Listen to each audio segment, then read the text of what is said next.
Hey guys, before we start the show, can you feel something changing in the air? It smells a little different when you walk outside. It's getting, maybe in some parts of the country we're getting a little colder out. You know what that means? It means it's football season. It's coming upon us, and maybe not all libertarians love football, but it's okay to love football. It's okay to need a distraction from the craziness that we all have to deal with in today's modern world.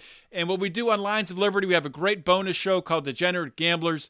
Myself, Brian McWilliams, and Rico, we go through our weekly bets every week. We have a league that we have with our Pride members where we're competing against each other. You can get into that. You can get involved in that if you want to.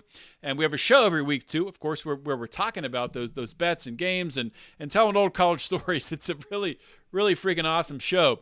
But on top of that, we've teamed up with an awesome sponsor, Football Insider Edge, and we're going to bring you a deal. Now, these guys are bringing great content. They have a great community, awesome research.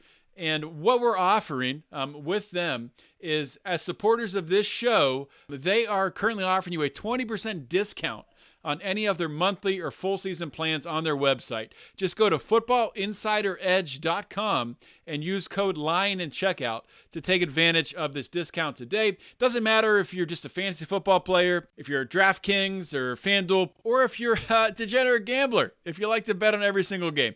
These guys have the content for you to take your gambling, to take your fantasy football to the next level. Check out footballinsideredge.com and use code LION at checkout to get a discount on a monthly or full season package today. We are born free, and we will die free. The time in between, though, that's complicated. In that time, governments, institutions, and our egos will limit our ability to find true freedom in this life. These are real stories of real people overcoming the odds, persevering in justice, and unlocking their potential. Welcome to Finding Freedom. Here's your host, John Oderman. All right, we are live. We are live here on a special live edition of Finding Freedom with our Lions of Pride members, able to watch, chime in, ask some questions. So if you're not in the Pride, then you should probably join the Pride so you can take part in things like this with my guest today, Pete Quinones. Pete, of course, if you don't know him, maybe you're brand new to the Liberty movement if you don't know Pete by now. But Pete is, someone who is leading the charge in Liberty. He was just on Tim Pool's podcast last week. He's of course the host of the Free Man Beyond the Wall podcast, and also just found this out today, host of a new podcast along with Scott Horton, the End of the Empire podcast. If we didn't need another libertarian podcast, now we have another one. So that's great. But Pete, welcome to Finding Freedom. Thank you. Thank you for having me on. I think the only time I've been on your show before was like a libertarians in the living room drinking liquor. So this will officially count as the hat trick, I guess. Yeah, for sure. Yeah, I looked back at that. That was almost 2 years ago, I think, and it was me, you, and Rayford Davis, and I think it was actually my 200th episode of this show that we did. Oh wow! I think it was. I don't think anyone else was on. I think it was just you and Rayford. But was it? What's his name from ammo.com? Oh, I don't think so. I don't think so on that one. Maybe that was one you did with Brian. I don't know. Oh, possibly. But I can't believe anyway, man, his name right now. I feel like a hill. But thanks for having me on, brother. Yeah, good to have you back. And you're coming on after a big week you had last week. So what was that like, man? What was that like being on Tim Pool, that whole experience? Well, I was gone less than 24 hours from home. It's like I had caught a flight there, got picked up at the airport, driven an hour, then sent me 40 minutes at the hotel to take a shower, and then over there to the green room and everything and get all prepared. And then, got to talk with everybody. And that was cool. Be able to do that before we went live. So it was almost like Tim goes live and we've already been having a conversation. So we're just continuing the conversation, and 3 hours of that. And then, actually got to spend about 45 minutes alone with Tim, eating and talking to him and getting to know him a little bit. He seemed really cool. And then back to the hotel, and then earliest of flights, and back home. In and out, yeah. Yeah. So Tim's studio, it's like at his house, right? So it's in a pretty remote area of. It's very remote. Yeah. Is that a pain? Is that a pain in the ass to get to? Well, I mean, it was some of the most beautiful country. Yeah. Once we got off the highway, it was just gorgeous, and vineyards everywhere. And once we got there, I mean, the house is just huge. I mean, it was just, I didn't see a quarter of it. And saw the new studio he's building, which looks really, really cool, and got some ideas for lighting from that, because this lighting sucks in here. And and just to hang out and talk and try to get a word in edgewise, but it was fun. Yeah, that's kind of tough, because you were on with Sean Parnell, who he actually ran for Congress in the district next to mine. Now he's running for Senate in PA. And I liked how you encouraged him to run for governor. I wish he would. But he seems like a pretty normal person, he's totally normal for a politician. Yeah. Once that microphone is off, I mean, even in front of the microphone, I think he's a normie kind of Republican, but he's against the wars, and he basically agreed with everything I said, which was funny. I think Mark even made a meme of that. Said, again, Pete, you're right. And that it was nice hanging out with him afterwards and before, because he really is like just a regular kind of dude. So it was. Yeah, I was honest with him. You run for mayor of your hometown, run for governor of the state, and just become a populist like DeSantis and stay away from the 202 area code. But yeah, he has a plan. So I mean, I would not run for that seat. I mean, it's Sun Tzu, Art of War. You don't go to war unless you're going to. If you're fighting already, you've lost. Don't run for that unless you're absolutely going to win. So. I guess we'll see what happens. Yeah, we'll see. The Pennsylvania Republican Party, I guess they have, I don't know. I guess they think he's better fit for the Senate. I don't know. I mean, it's the Libertarians running in Pennsylvania. Well, they don't have the nominations yet, but I mean, I wish they wouldn't run, honestly, if it's the two guys that are. Oh, they'll probably take away votes from the left. I don't know. I think they'll take away votes from much of anybody, but especially with the climate of right now, which basically, I mean, things aren't going to change too much in the next year. It's going to come down to masking, vaccine mandates. That's going to be the election. So sure. I wouldn't be surprised if Pennsylvania. Most people in the LP aren't willing to take a stance on that. Not a hard line stance. That's for sure. No, and I sent messages to both of, maybe not both.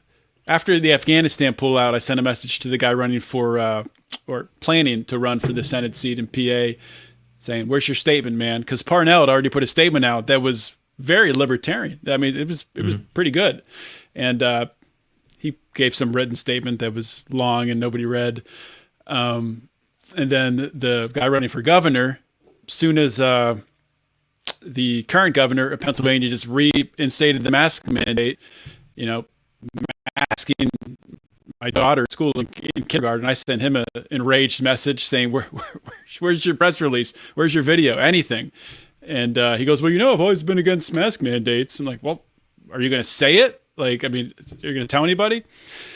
I don't know. These people are so worried about, he's not afraid to tweet out or put a message out about supporting the cops. He'll do that, but I don't know. Pretty disillusioned with the Libertarian Party at this point in time.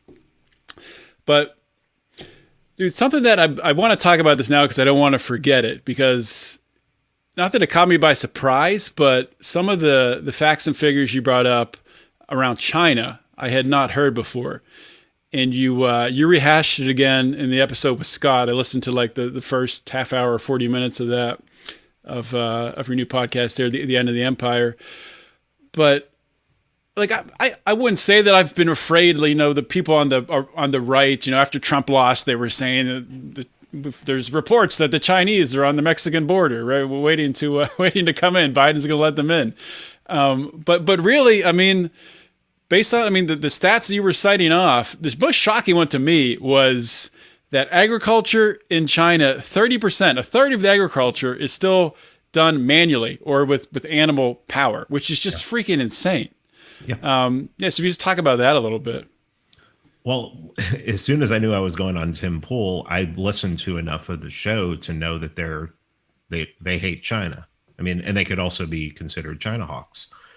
So I wanted to be up on my China information as much as I could, if in case it came up. And so obviously immediately just went to David Stockman and just started reading David Stockman articles. And the first article I found was about Evergrande, about their second largest real estate company, mortgage company, and how their bonds were trading at 50%. And then in the last week, we just found out their bonds aren't trading anymore. They've been pulled. So this is going to be a Lehman Brothers for them. That's crazy. That is insane. And then I found out that from reading Stockman that China's GDP is 255% of their their debt is 255% of their GDP, which is what the United States is actually. So it took them 25 years to do what it took the United States 108 years to do. So they're just printing money left hand over fist. Mm-hmm. And so there's a lot of businesses that they're basically trading with the dollar now because no one wants the yuan. So it's like everywhere they go, they're trading with the dollar. So and then there's a ton of other stuff like Ryan McMakin put out an article reviewing a book called Unrivaled. It's a Harvard professor. He wrote it in 2018, and he just went down the demographics of the country. And I mean, I was floored. I just couldn't believe it. Harvard, China. I'm trying to find it right now. Yeah, here it is. It's by Michael Beckley. It's called Unrivaled: Why America Will Remain the World's Sole Superpower. Cornell Studies in Security Affairs. Michael Beckley this guy's like in one of the foreign policy departments at Harvard, and he's a war hawk. He's not a realist. He's not an anti-war guy. He's a war hawk. And he just goes down all of these incredible stats. The one about 30%, how 30% of the agriculture is done, how they have a higher rate of diabetes than we do. And that's not due to obesity. It's due to malnourishment. He talks about their warships compared to ours and how they can't even match. And they talk about just how basically if you look at the United States and like, we have a good relationship with Canada, we have a good relationship with Mexico. They have so many people on their borders that they have terrible relationships with. I mean, just 2014, 2015, there have been firefights between Chinese troops and Vietnamese troops. Then you have the whole North Korea, they're sharing a border with North Korea. I mean, talk about being saddled with, and then you just find out, then you really start thinking about it and you're like, okay, the Belt and Road Initiative, everybody's worried about this. It's like China is going to build a road from China to Lisbon. It's like, well, and Scott Horton did it perfectly. He's like, well, how are they going to do that? Are they going to declare war on every country in between? Or would they have to go in and pay people off and almost be diplomatic? And then you see, and to top all this off, they're like, Xi is like literally starting a culture war right now. He's like banning like any feminine man from being on TV. So like any TV shows that has a man that he deems feminine, he's pulling him off TV. They're basically going after the entertainment industry. They're starting a cultural revolution. And that cultural revolution is going to be pointed inward, unfortunately. They're going to declare war on their own people before they do anything else. And by the time they do anything else, I mean, they're at the point where they're so weakened that, I mean, really, what are they, a military threat to us? If their economy is just absolutely being decimated. And I talked to somebody today who made a great point. He said, what they're doing, like with, there are all these things. Oh, what happened to Jack Ma? What happened? All these businessmen what did happen to Jack Ma? Do you know anything about that? Who knows? But I talked to somebody today who's pretty in the know, and he says what Xi is doing is he's eliminating anyone he's trying to get out of the way anyone who is in bed with the Davos crowd, with the World Economic Forum crowd, because Russia's not having any of the World Economic Forum stuff. China's not having any of the World Economic Forum stuff. So what you may be seeing right now is a Chinese reaction to the Great Reset.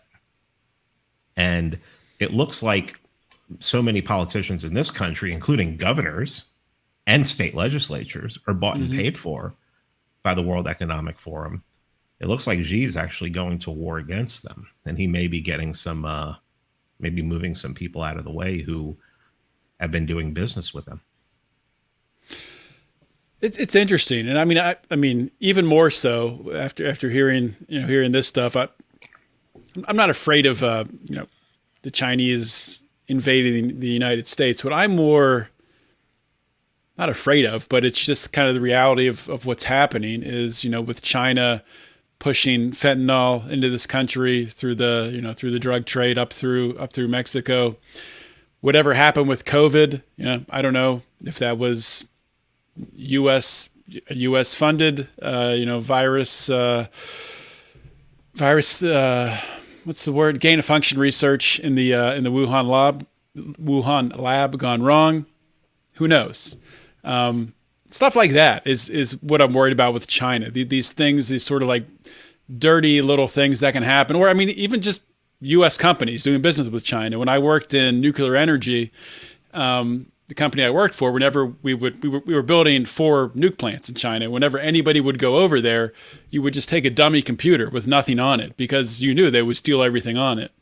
So things like that. I mean, China's not a threat to take over, but they're a threat to steal a lot of technology and maybe kill a lot of Americans through fentanyl and things like that if they can, which I think they will. So, I mean, there's different mitigations to prevent that, of course.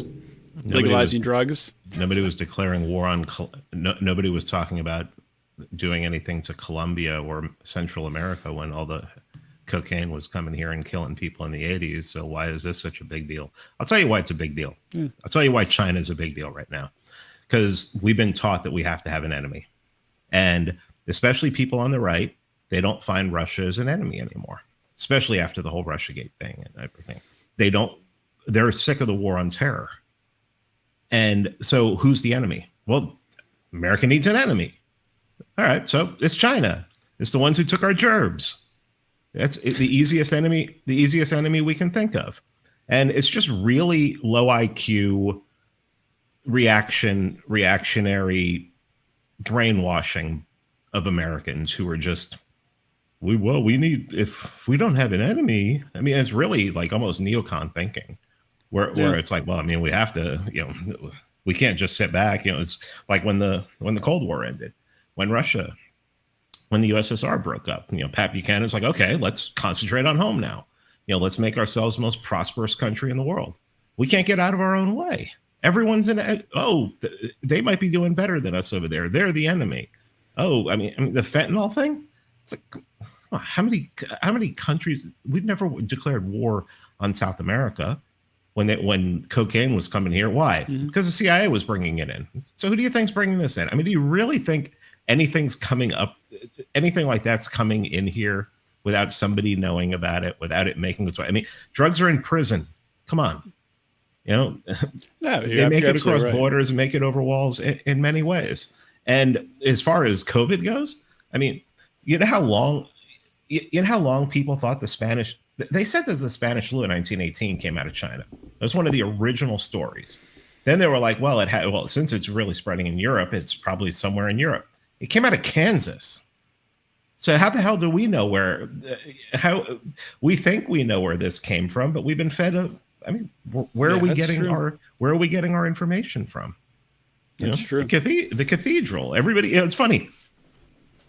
People only people believe the corporate press when they want to, when they need to have their biases confirmed. They will believe the corporate press 100%. It's like the people who are like, oh man, CNN's fake news. I can't trust Chuck Schumer. Democrats are no, but the Branch Davidians set themselves on fire. Okay, where'd you learn that from? Oh, okay, sure, you got that from the corporate press because you heard about these people. You automatically don't like them, so you found the facts to confirm your bias about what happened. You know, it's like Russ Ulbricht. What did Russ Ulbricht? What's Russ Ulbricht doing 2 life plus 40 for right now? It's for hiring hitmen. Except he was never charged with that. It's an emotional, it's an emotional thing to pull people into it, and then then they back it up with people reason themselves into it. You know, well, he was selling drugs. He was, children were being trafficked, which none of that was true. Mostly what was sold on Silk Road was just marijuana. That's most of it. There's some designer drugs on there, and I mean, there was like I heard fake IDs and stuff like that. That's harmless stuff. I mean, it's really harmless. I mean, what somebody does with it, a gun's harmless until someone uses it for nefarious purposes. Yeah, so. Yeah, but speaking of, so you were talking about finding an enemy, and I don't know if you heard George W. Bush's 9/11 speech, any of it from 9/11. I'll just read a quote from it because I mean this is saying that the direction things are going ties in with Biden's losing patience for the vaccinated speech. So Bush says. There is little cultural overlap between violent extremists abroad and violent extremists at home. They are children of the same foul spirit, and it is our continuing duty to confront them. If that doesn't make you raise your eyebrow, I don't know what the hell does. What the heck is going on, man? We've never seen times like this to have our own government just turning its eyes in on the American people. I mean, obviously, if there are people in this country who are capable of, who for political purposes want to hurt innocent people, we want them found and taken care of. Absolutely. By any means necessary. But as far as extremism goes, I mean, this is just, well, how do you define extremism? How are they defining extremism? Right. I think it's just at this point, it's probably speech. I mean, speech become. Look at they stormed the Capitol because of Trump, because of what he said. Words came out of his mouth, and I mean, it's a confluence of so many things, like the whole woke culture thing that turns words into violence. And then you see it happen. Then you see that being picked up by politicians. But also think about this. Come on, you'd have to be out of your mind to think that the last 18 months was about a virus. Yeah. I mean, maybe it was. I mean, in the beginning, but quickly, people were like, "Okay, we need to find a way to use this to our advantage." And I remember it was June 5th or June 6th of 2020 that World Economic Forum video came out. 2 of them I remember. There was one of just Klaus Schwab talking about the Great Reset, and then there was a whole bunch with like Prince Charles and a couple of other people. And when I saw that, I thought this is really easy to dismiss as a conspiracy theory if it wasn't coming directly out of their mouths. I mean, if they were hinting around things and people were interpreting them and taking it to places where it didn't go. But no, they were saying the quiet parts out loud and boldly. And at this point, I just have to believe. I've heard Biden use the term Great Reset, Build Back Better. And that is one of their terms. I mean, that is, it almost seems like it's a dog whistle to other world leaders, because I've heard like an audio put together of like, so many world leaders in the Western leaders saying build back better, build back better, build back better, build back better. And it's like, how does everybody just glom onto this one thing? It just doesn't seem like it's it seems like a really weird meme for politicians to pick up on. And I think like that this is, yeah, it really is. And it's, I think that if they can get us to be afraid and be scared of a virus, of basically getting sick, which I was, and it kicked my ass pretty good, but I got over it. Anything. They even said that they clearly said on the World Economic Forum's podcast, they have a podcast, that if they'll do it for this, people will lock down for this, they'll lock down for climate change. Why wouldn't people lock down for extremism? I remember people buying guns after 9/11. Buying guns after 9/11 was kind of irrational. And they used planes. There was no, I mean, I don't know, maybe it made people feel better, and that's fine, but that wasn't going to be any kind of help.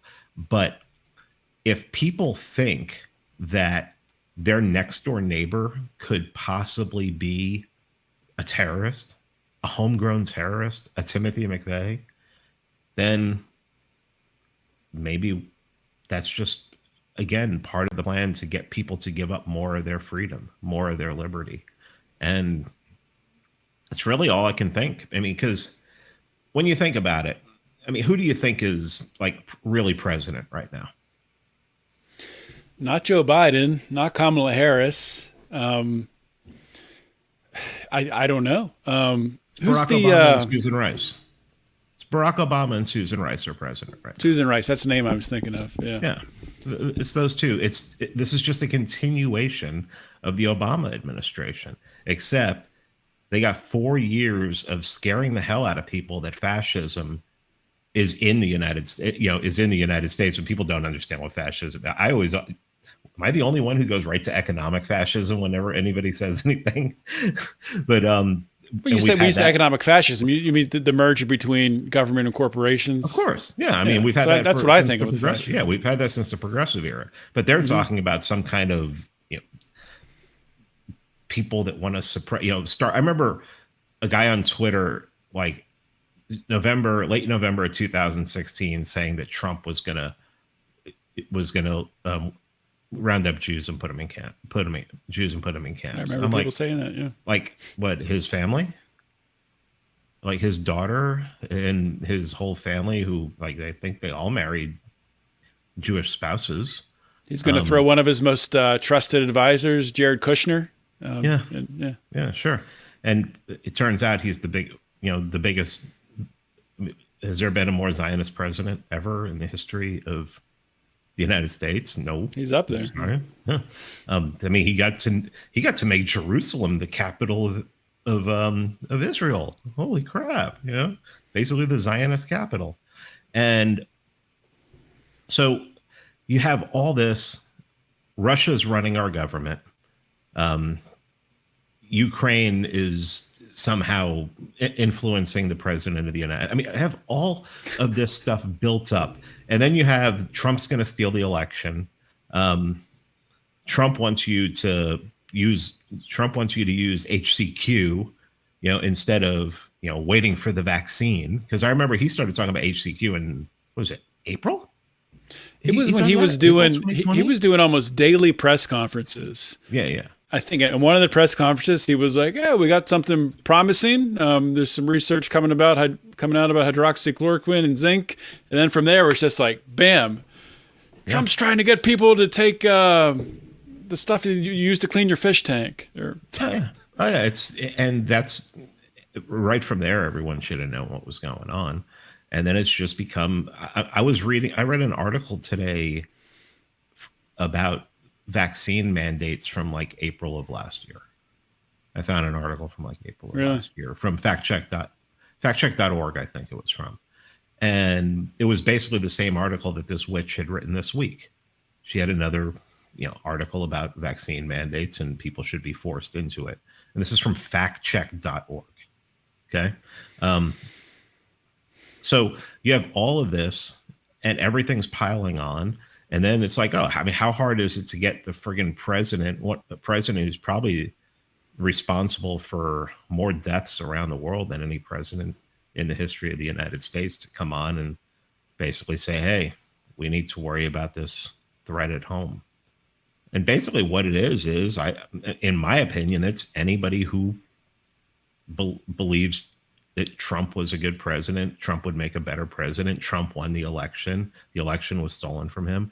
It's just, they're going after populism, because if they want to have their goals by 2030, if that's what the goal is, and they've clearly said it, then they need to get populism out of the way, because populism historically is the one thing that can take over and smash every other ideology, like quickly, like really take over quickly and smash any growing or entrenched ideology. And I mean, we know where the neoliberals want to take this. Yeah. So. I mean, you look at Brexit. That was populist movement, which they didn't see that coming, or if they did, they tried to manipulate the polls to make it seem like it wasn't going to happen.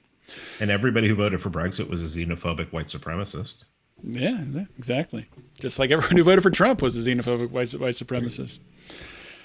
But it's hard. I mean, you can definitely see the things happening, the foundational blocks being moved. Of that when you talk about the Great Reset, the one major aspect of it is that the people don't own anything. You don't have any property to your name. And when you have, during this crazy housing market right now, which I think is going to continue for a long time, because you have BlackRock, you have these large, and you have foreign money coming in and just buying up housing. So honestly, I would not, if someone owns a house right now, unless you're, I don't know, I don't want to give advice, but I'll just say this. I think housing prices are going to continue to go up and up and up, because a lot of that money being printed is being pumped into this commercial corporate market that's buying up residential housing. I think that's a part of the Great Reset. I don't think that's entirely the Great Reset, but that's an aspect of it. So, but just to continue talking about just the climate in this country right now, I don't know if you've had people reach out to you, or probably talking to people on Twitter. I can't remember a time in my life, or I should say a time as a libertarian, anything close to what it was like on Thursday after Biden's "I'm losing my patience" speech. People are losing their shit, man. It freaked me out. When you have the president of the United States basically come out and say, you're going to take this shot or you're not going to work. You're not going to have the job that you have. What's been your experience? Oh yeah. I mean, everybody's freaking out. I know people have been contacting me saying they're getting ready to quit their jobs. Telling people over the last 18 months to put aside as much as you can, because something's coming, and it looks like something is coming. But I also honestly believe that this is just too much. He's just gone too far. And I think that, we were just talking about it, worried about the domestic extremist. Mm-hmm. Well, what better way to create domestic extremists than to make them have nothing to lose? I mean, we've grown up in a culture where we've been educated by daddy government, and when daddy government doesn't like something, he goes and destroys it. And that's what a lot of people do. I think that's why there's so much violence in this country, is because they see their daddy responds to violence by using responds to anything, any kind of threat or anything, any kind of stressor by using violence. So they just haul off and walk into a school, and or a workplace or anything like that. And I mean, I think there's a real danger in all of this, is pushing people to the limit. You were just talking about housing. I think if somebody has an insane, and I'm not giving advice here, I'm just painting a scenario.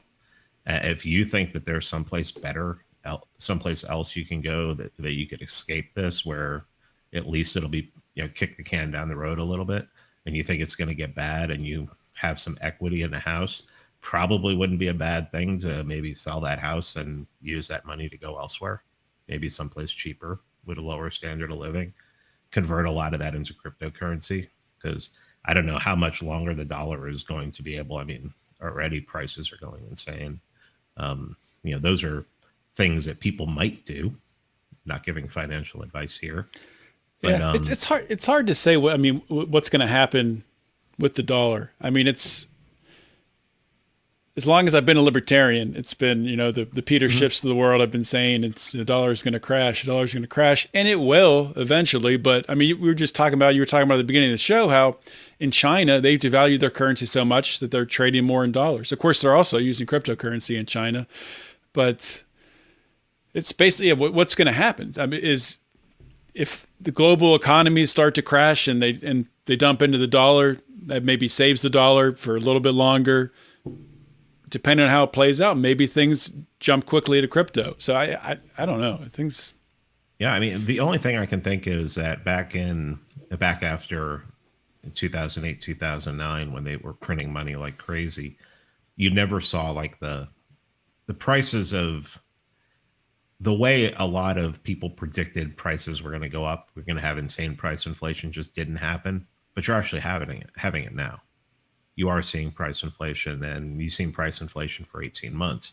You've also seen shortages of certain things for 18 months. And I think people have already forgotten about that. And I try to buy a car right now. Good luck buying a car. Oh God! Oh my God! Yeah.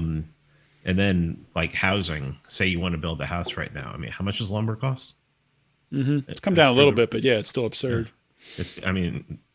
Then you have to take that into consideration. I just, when you hear a speech like that,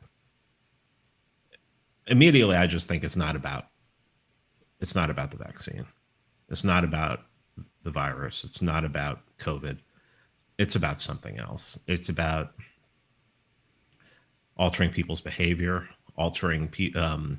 getting people to react in ways that are getting reactionary,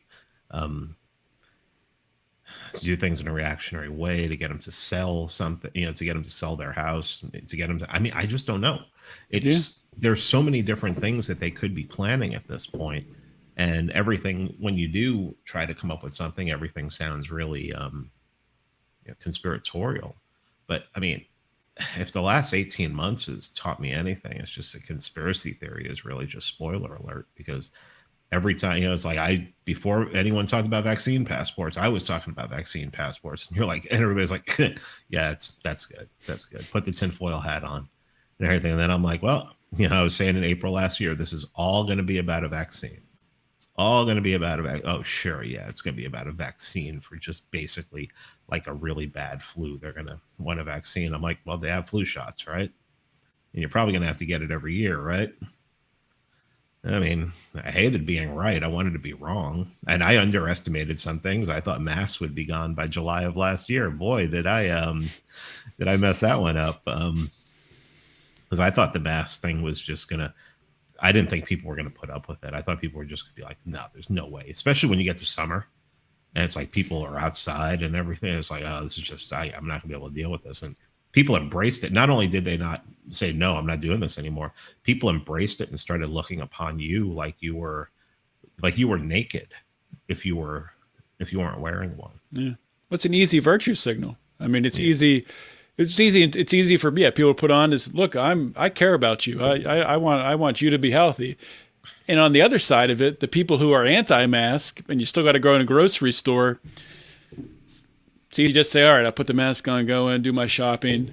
And at that point you're complying. And you're not helping things, which I do that too. I'm guilty of that, but well, where I am now, it's like the supermarket closest to me has a mask required sign on the door, but I would say 60 to 70% of the people just ignore it, and no one says anything. So good. Yeah, I think it's just at that point. So small town too. So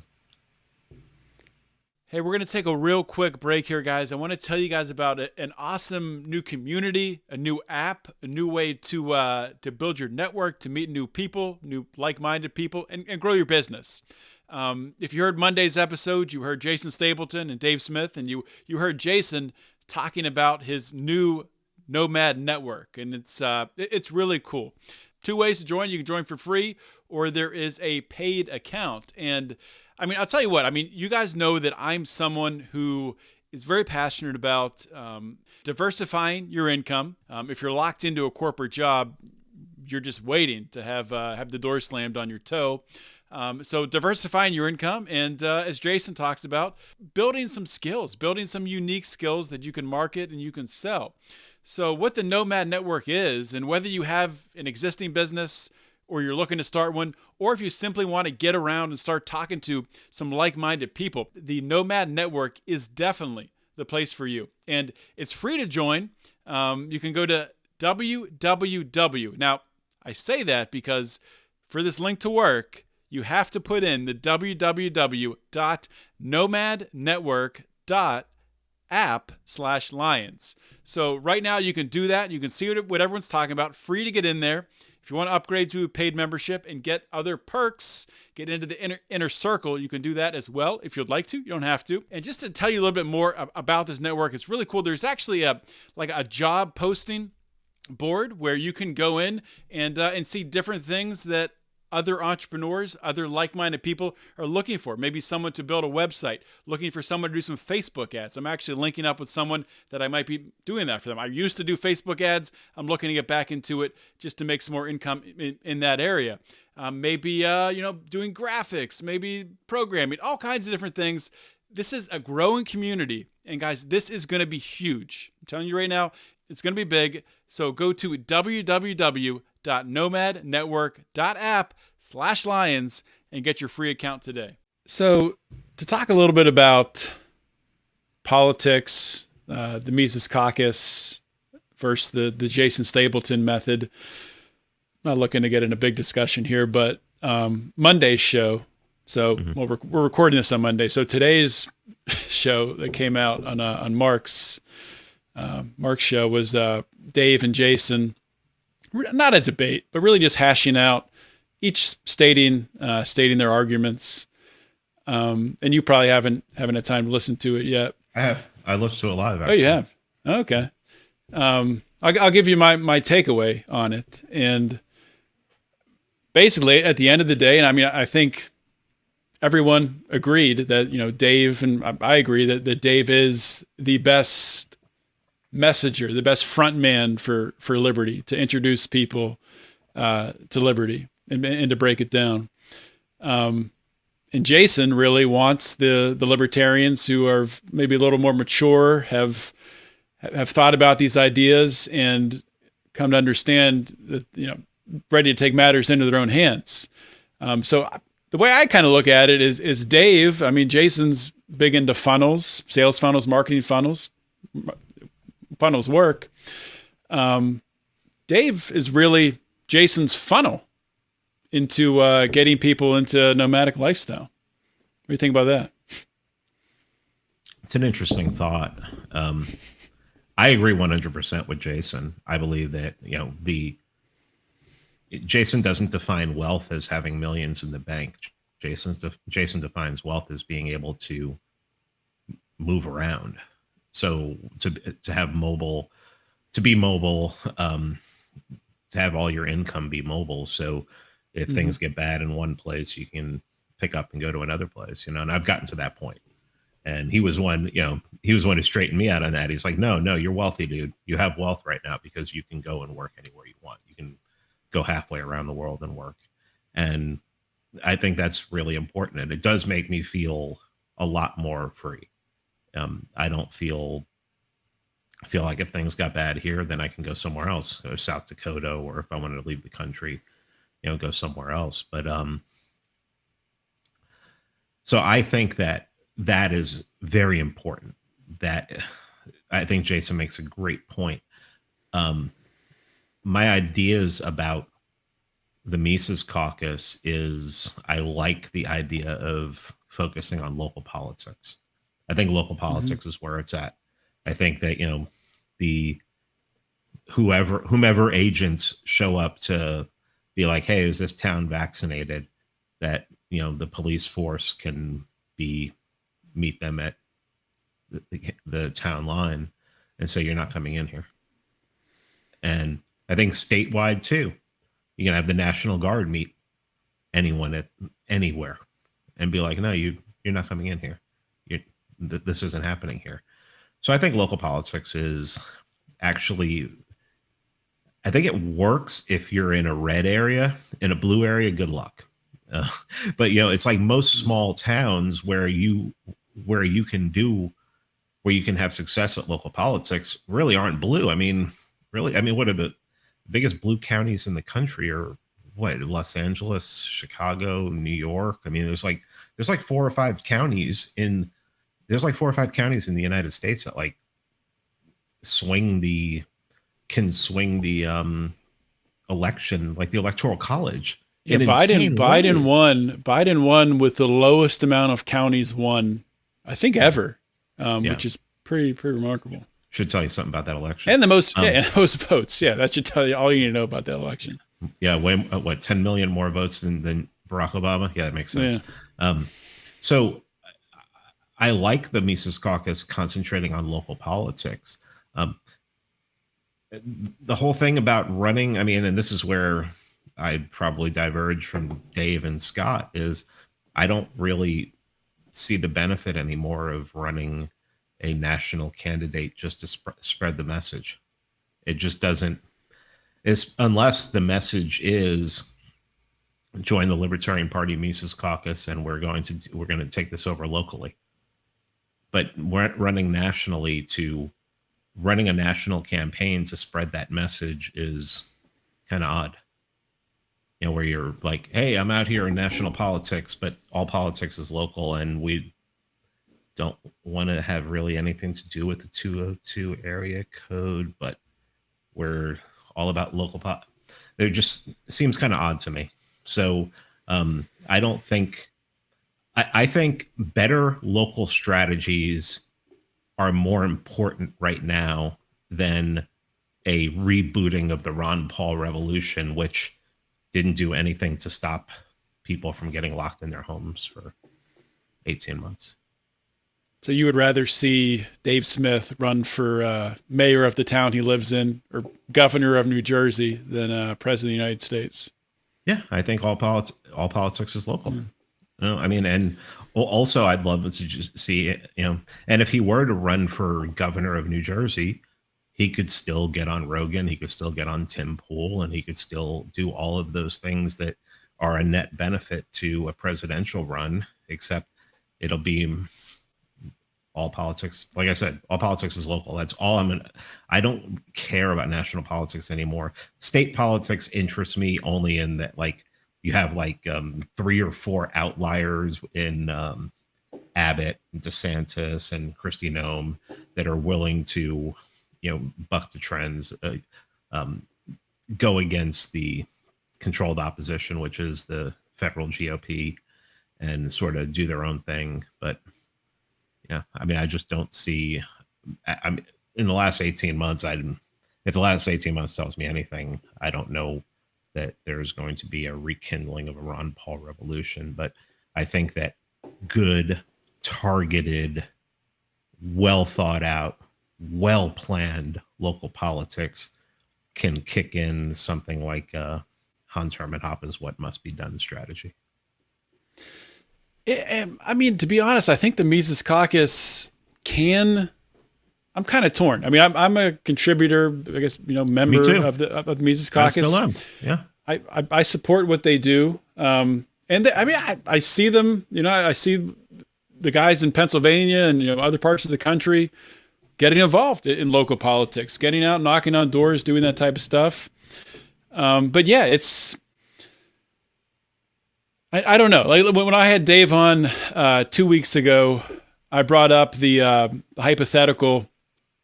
Say Dave is running for president and he's running against Ron DeSantis and Kamala Harris, or insert whatever evil demon Democrat is on the ticket. And basically, they would be saying, this Democrat would be saying, we need to have vaccine mandates. We need to have mandatory masking nationwide. All the worst things you have to be vaccinated to travel, to leave, to interstate travel, everything. Basically, the worst things you can think of. And Ron DeSantis is, running on against all of that.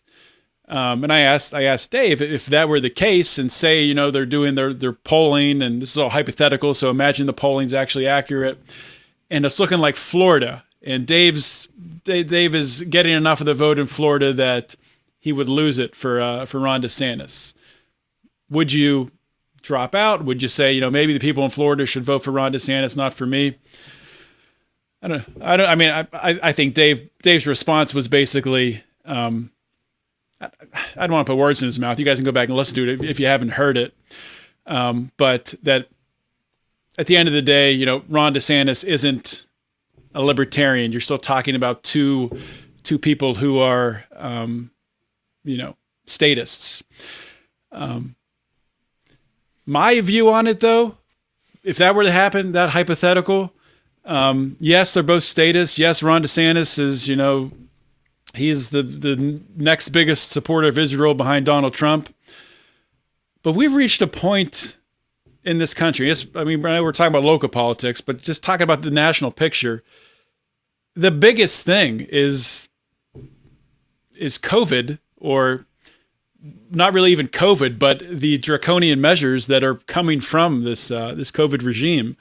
So if you can defeat that regime at the highest level in the presidential office, I think that's, in that case, would be important to do. Sure. And I also think that, and this was something that myself and Andrew from Popular Liberty were talking about, is if DeSantis runs for governor again, don't run a libertarian against him. Dave did say that. Dave did say that nobody should run against DeSantis, which I like that a lot. Yeah. And same thing in any state. You don't run it against anyone who's good on the topic of the day. Every libertarian, especially every ANCAP, and especially voluntarists too, they're living in their head thinking that, I can't even have opinion on politics. If I have an opinion on politics, I'm a statist. I've said this on a couple podcasts. I was on a Facebook group, and someone asked the question, who's a bigger statist? Who's a bigger statist, Murray Rothbard or Hans Hermann Hoppe? And people were like literally they were taking this thing seriously. Wow. And I'm like, so if you have an opinion about how things work in the real world, or if you come up with a strategy for, maybe you see something happening in politics like populism, or the Cold War just ended and now a bunch of Republicans are saying no more war, let's concentrate on economics and things like that, even if it's bad, even if it's not the best economics, but you still can maybe ally with them and push them in a certain direction. Why wouldn't you do that? So, I have very nuanced thoughts about the way the Libertarian Party should handle politics. I've also said that you run say you go to DeSantis right now and say, okay, look, we're going to run a right libertarian, a guy who's going to be great on everything that you're good on, and even better on things that are really important to people. And we'll just take all your votes away so the Democrat will win. How about you give us this, and this right now? And you don't wait until after you win. We will not run anyone against you, and we will say nice things about you. If you give us this, and right now, you have a week to decide. And if he tells you to go screw yourself, okay, well, you tried. And if maybe you get something out of it. Maybe you get a seat at the table. Maybe you're able to help push things in a certain direction. Mm-hmm. If he tells you to go screw yourself, well, it was a good try. You still don't run anybody against him. And yeah, you put your tail between your legs because he told you to go screw yourself, and you do what's best for everyone, not just for yourself and your ideology in your head. This this fantasy you have that's going to exist someday that isn't going to exist. And if it does exist, it's not going to look like you think it's going to look. So maybe get away from the ideals and start looking at a little bit of practicality. So you've been a guy that I've been listening to you since, almost since your first podcast. How many years have you been podcasting for?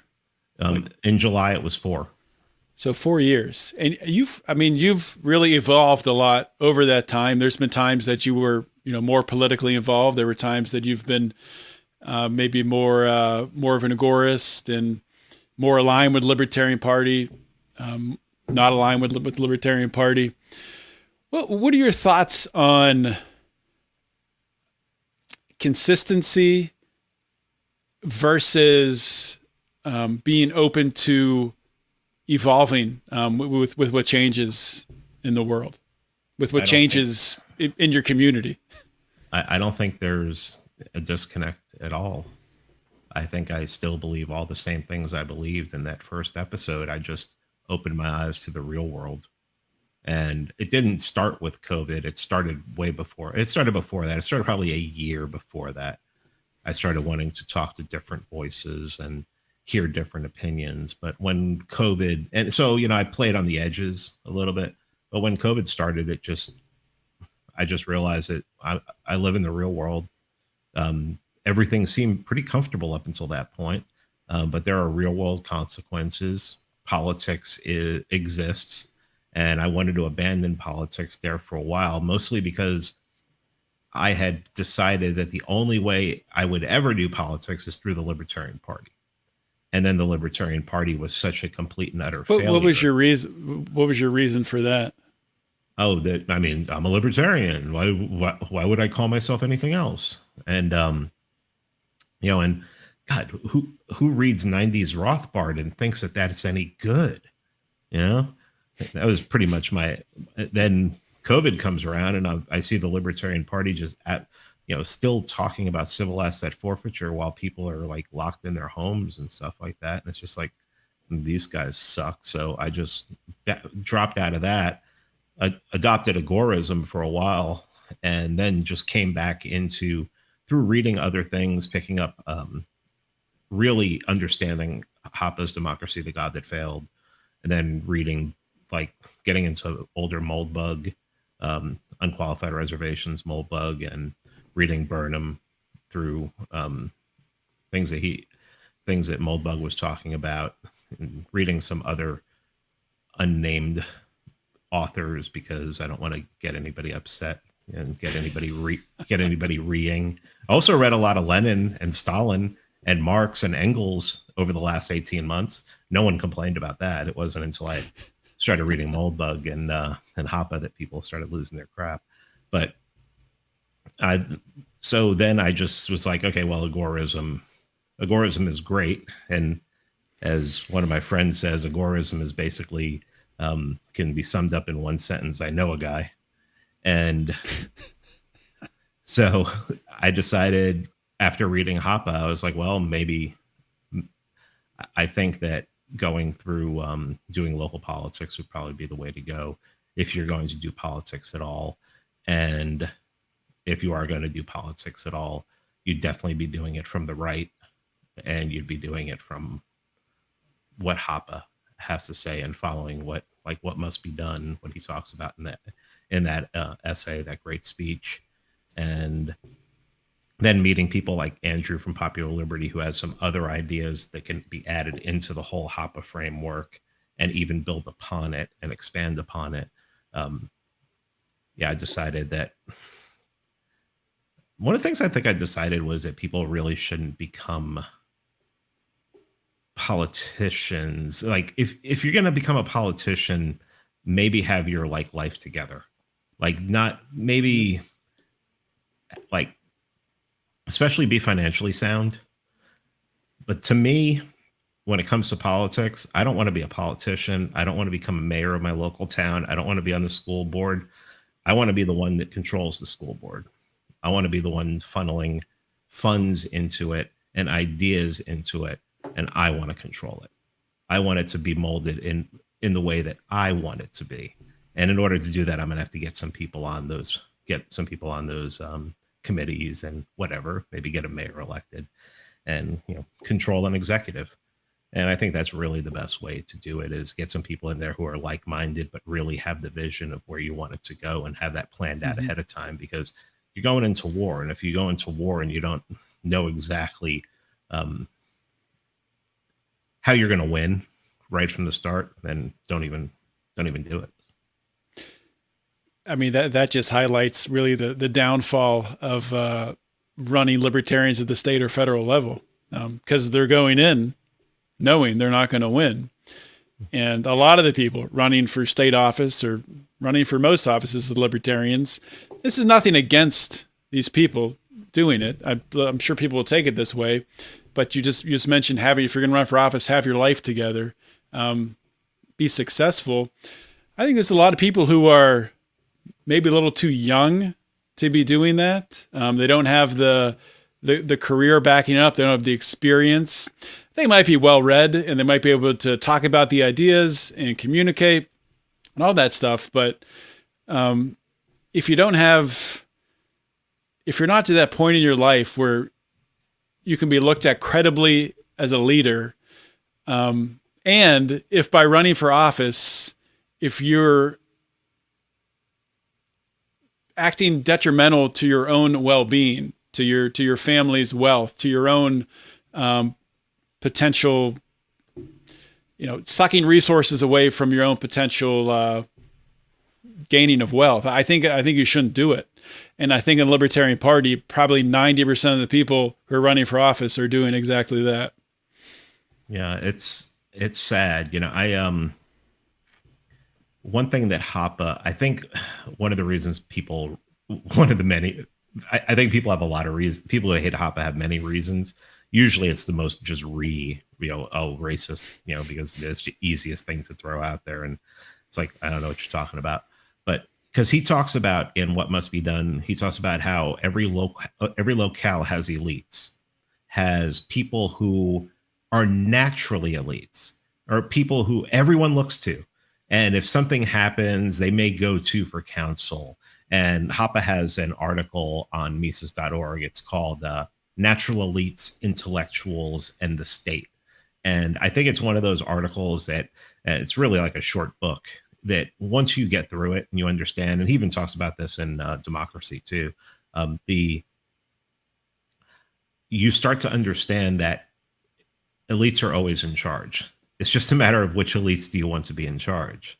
We don't have, and I think Tucker Carlson has said this before, and I think Malice and Dave have talked about it, where we don't have impressive elites anymore. So like the founders, Thomas Jefferson, as much as I don't really like that lefty, was an impressive elite. He was, the guy, he could do anything. He was an astronomer. He was an architect. He could do anything. We just don't have people like that anymore. We have Elon Musk's where, Elon Musk puts out one tweet and you're like, hey, that's a pretty good tweet. And he puts out another tweet and you're like, I don't know what to do with this guy. But you don't have, it's like, you really have to go looking for people who are, have a consistent, good message all the time, or good counsel all the time. I can think of people that I know in my personal life. People that if I mention their names, you know who they were because they're libertarians, that I think of in that way. I think of, that person would be great to not run the town, not be the mayor, not be elected to office, but be the counsel, to be the one who is just providing all the guidance. It's like sort of like how Hoppe has helped Prince Hans Adams in Liechtenstein, to go there and talk to him about economics. And, Hans Adams owns a international company and everything. And to be somebody who is there and is a good influence. There's a tweet that somebody put out that I bookmarked, and I just want to read it. And I think that this says a lot about libertarianism right now. And it's my friend Andrew from Popular Liberty who I keep talking about. And he says libertarians treat power as a morality problem the same way leftists treat economics as a morality problem. It just shows that each group doesn't know what they're talking about because both are engineering problems. And when he put that tweet out and he linked it into a private group, and I immediately bookmarked it, and I've thought about that tweet ever since. I think about that tweet every single day. And I'm like, yes, when you hear libertarians talking about power, especially political power, they have the same excuses for why it shouldn't exist that commies and socialists have for why capitalism shouldn't exist. They're all the same. Nobody could be trusted with this. It'll always be abused. Yeah, it's just, and that floored me. If anybody gets anything out of this interview, please think about that quote right there, because that has been gnawing at me ever since he put that tweet out. And I'm just like, someone under 30 wrote that just blows me away at this point. That's crazy. Yeah, no, that is. Yeah, I'll link to that on the show notes page. I'm going to think about that a lot too. I'll link to it. I'll put it in your DM. All right, thanks, in our DM. Yeah. So Pete, yeah, I mean, we've been going for an hour. This was great to get to talk with you, and I had a couple notes I wanted to talk about, and this kind of went in a direction. But if you want to hit one more, very pleased with it. No, I know it's I mean, I guess the one thing we might have talked about it a little bit, but I 100% agree with this. So I did want to bring it up, but people on the right, the Republicans are always talking about, if we can just get the presidency and the Senate and Congress, then we'll have the power to run to put this through. And you brought this up on Tim Pool. They had that with Trump, and the left is still in charge. They control the media, they control academia, they control the culture, they control the school boards.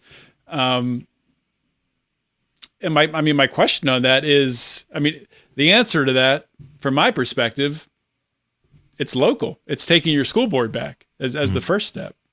But I just want to get your, if you have anything to add there that you didn't get to talk about on Tim Pool's show. Yeah. So for 2 years, they had, 2016, 2018, they had all three branches of government. And and I love pointing that out and then shutting up, because the Trump fan, or the person who, even the libertarian who is sympathetic to Trump, will immediately come and say, well, the press and everyone. And I'm like, okay, so who's in charge? Yep. The press. And that it all comes from Yarvin. It all comes from his theory of the cathedral. And it all comes from an article he wrote right after the election. I think it was called Requiem on an Election. It was right after the election last year. I remember sitting in an airport coming back from Ron Paul's conference, reading it, and just my jaws just dropping to the floor. And I'm like emailing it to everyone. And he's like, the left gets power, and the only thing they want to do is get more power. So the left gets power, they consolidate power, they go after power, and they just want power. And for 100 years, they've been taking over academia, and they've been taking over the press. So, and then now you can even go so far as to say they have tech. They have big tech. So how do you beat that? And here's your consideration. If the most powerful person in the world, and the most powerful lawmakers in the world, and the most powerful justices in the world can't take on big tech, the media, those friggin' pansies. I mean, have you ever seen someone in the media who looked like they wouldn't die if you punched them in the chest? And academia, same. Yeah. If they can't, if the most powerful government in the history of mankind can't defeat those three, that tells you who's in charge. So the left gets power, they consolidate power, all they want is more power. The right gets power, and they're like, well, maybe we need to cut taxes here, we need to do something. They have no thought about, if they just sought to consolidate power all to themselves, they could do all of those things without even they could just do them, just like the left does everything. Yeah, well, I mean, part of it, to go back to what we were saying about what's happening now with the Joe Biden losing my patience speech, I think Joe Biden is there for a reason giving a speech like that because, like you said, if he did go too far, the left doesn't give a shit. Throw Joe Biden under the bus, bring somebody else up. But they've pushed it. They've pushed things that direction. And who knows what they're trying to do, what their ultimate end game is with the Great Reset, how that will play out. But they're going to bring controlled opposition. The next president is going to be, I'm almost certain that Biden will be out of there very soon. Harris will be president. No one's going to want her to be president. They'll either figure out some way to get rid of her, or she'll have to run, and they'll run a Republican who's just controlled opposition. And once they get the Republican in there, their idea will be that that Republican will be able to, if he just says the right things and just throws enough breadcrumbs to the just enough to the Trumpers, they can try to get that under control. They can try to get everything back under control and get everything going forward again. I do not see a Kamala Harris as president like after 2024. It just doesn't make any sense. It's not. Even with elections not being real, it's just too. Yeah. It's too much. Yeah. I mean, the only real Republican I see, the only Republican I see that, if you actually believe that this last election was stolen, and I tend to believe that they admitted it in the Time article, in the Molly Ball article, about how they fortified the election and everything. It seemed that was a pretty clear, was bragging, was just them, it was like spiking the football. They, the only Republican president I see down the line is one that's going to play ball, is a Bush or a George H.W. Bush, somebody who's of the regime, or it's just Republicans, or it's Democrats from here on out. And I would almost much rather see it be Democrats from here on out. I would love to see President Kamala Harris in 2024, because then I absolutely think that finally maybe we can have somebody. I know Texas has a serious secession talk right now, but I mean, with everything that's happening, with all the federalism we've seen at work in the last 18 months, I mean, it just seems that secession is on the table. We're going to see it in our lifetime. That it just doesn't. I think so. Or we're just going to have a hot war. We're going to have a hot civil war. I mean, we already have. People don't realize. I mean, we're going to look back and we're going to see these clashes in the streets between Antifa and Proud Boys, even though the head of the Proud Boys is FBI informant. They're going to look at that as like a civil war happening in the street. I mean, has it sunk into people yet that there were cities on fire in the United States last year? Those are mostly peaceful fires, Pete. Yeah, but it's, I mean, I look back on, things that happened in Central America in the 80s and towns being burned down and seeing those pictures and everything. And it's like, really, it's like we're a banana republic with air conditioning. It's absolutely amazing to me that people have stayed just comfortable enough that they were able to look at their TV and say, "Oh, look, Minneapolis is on fire." That sucks for them, but it wasn't Kenosha, dude. Yeah. Kenosha. People don't that because the Kyle Rittenhouse thing overshadowed it. That city was. I mean, do you realize how much of that city got burned? Mm-hmm. It's just. I probably don't. Man. Yeah, I haven't. Yeah, I should look into that more. Holy crap. And no one talks about that. No one talks about the fact that there were revolutionaries, paid or whatever, in the streets last year, setting cities on fire and killing people. And no one wants to talk about that. And you wonder why so many people are going right. Yeah. You wonder why so many people are going back to church. Because they're trying to find the center. They're trying to find something that is in reality. I mean, and church is more reality than politics is right now. Even if you don't believe in God and you're just going to church out of custom or tradition or something, it's more reality than clown world that we've been in. You know what's really interesting about people going back to church, and I do agree that, I mean, just in my own circles, I see more and more people who used to be atheists, and now they're looking for something. They're looking for, you know, some sort of faith, something else to look towards than this chaos that's unfolding. But the pastor of my church was just saying this week that attendance is down a little bit, like 10% or something, which is to be expected with what's happening with COVID. But giving, normally this time of year, they're starting to scramble how they're going to meet their budgets. Now they're like 200% above the pace of people giving. So people are looking for something to get behind, to support as they watch this country and the world unravel. Yeah, it's crazy. And Vin Armani said it last year, or it might have been earlier this year. I can't remember. He and I did like 6 or 7 episodes over like a 6 or 8 month period that like really went wide. But he said, I love how you still call him Vin. You don't call him Cyprian. It's no disrespect, and Vin doesn't care. Yeah. But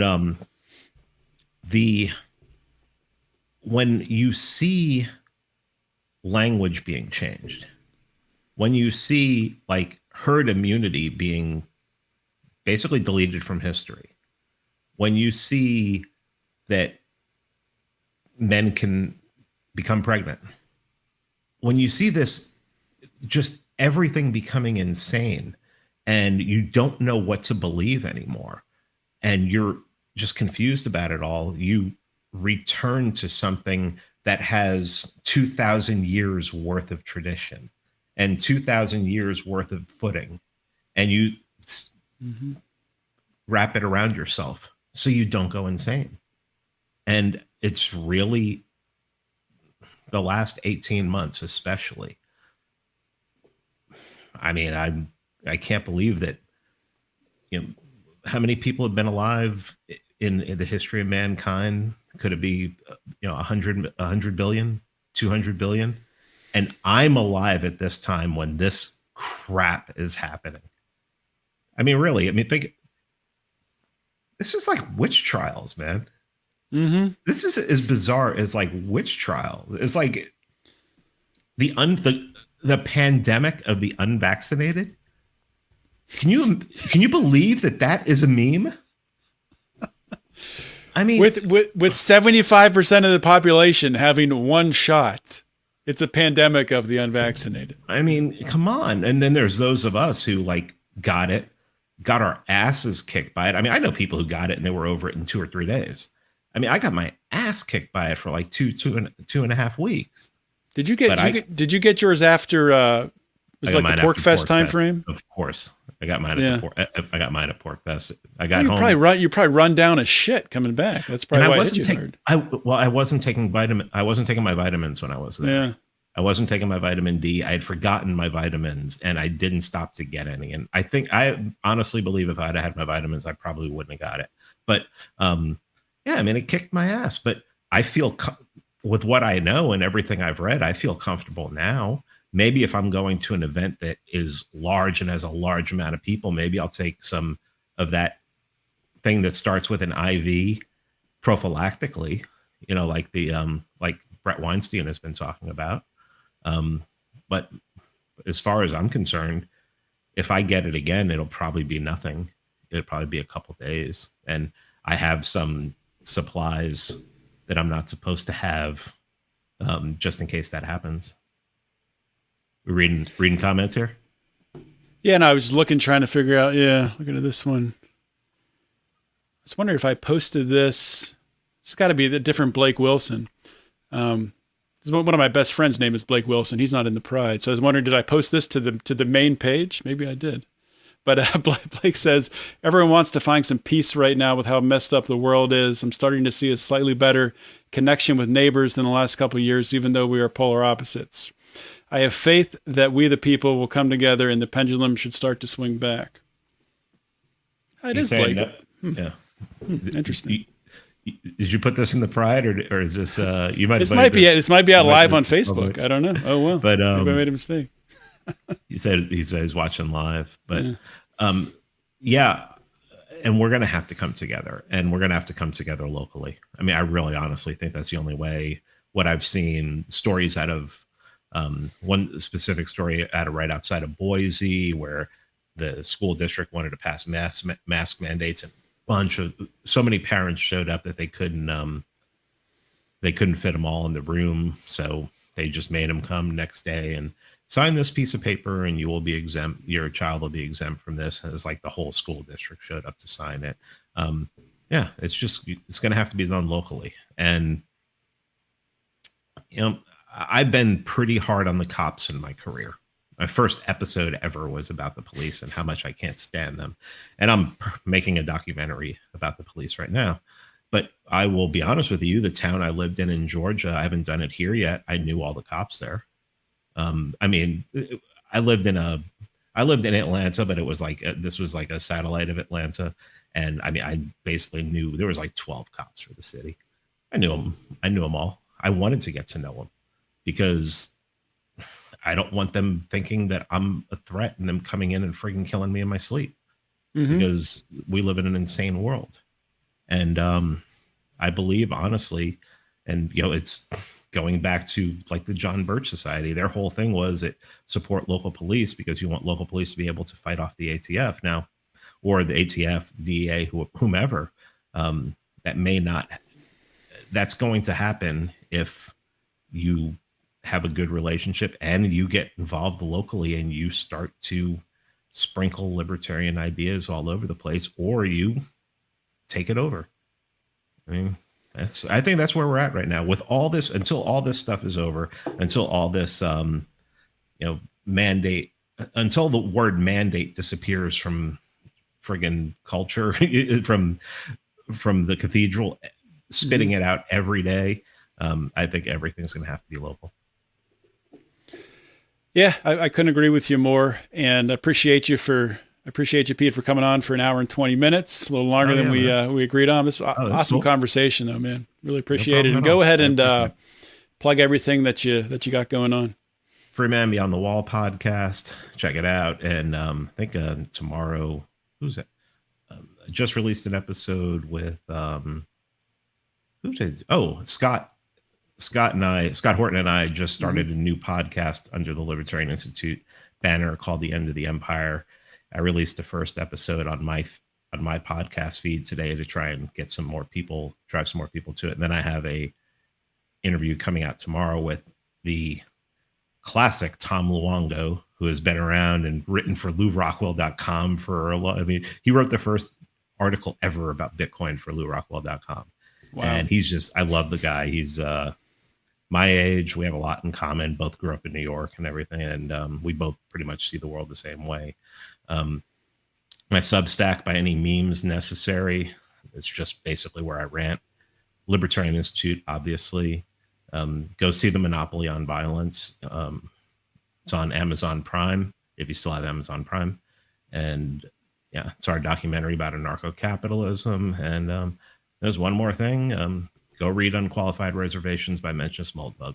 Started the first article and keep going. Yeah, I need to read more Moldbug.